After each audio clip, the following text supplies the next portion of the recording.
Ali Bongo Ondimba, l'ex-président du Gabon, ainsi que sa famille ont quitté dans la nuit du 15 au 16 mai 2025 leur pays pour se réfugier en Angola. Cette évacuation discrète confirmée par la présidence angolaise marque ainsi un nouveau chapitre dans cette transition politique riche en paradoxes. Détenu depuis près de 2 ans, cette libération fait suite aux démarches effectuées par le président de la République d'Angola, également président en exercice de l'Union africaine João Lourenço, auprès du président Brice Clotaire Oligui lors d'une récente visite à Libreville, la capitale. Alors, ce que révèle la présidence de la République d'Angola avait été déjà dit en amont par plusieurs médias gabonais.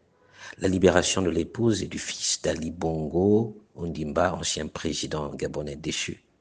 Mais qu'en est-il des charges qui pèsent contre eux? Ce transfert hautement confidentiel intervient quelques jours après la visite privée du président angolais à Libreville le 12 mai 2025 où il avait rencontré Ali Bongo à sa résidence de la Sablière. L'entrevue, dont les images avaient été brièvement diffusées par la présidence angolaise, apparaît désormais comme le prélude diplomatique à cette opération de départ. Si pour l'heure, les autorités gabonaises n'ont pas communiqué sur ce dossier pour le moins sensible, l'annonce de la présidence angolaise vient mettre un terme à plusieurs jours de spéculation. Là est toute la question, aussi légitime que se pose le commun des Gabonais. Qui pour y répondre? On s'y interroge.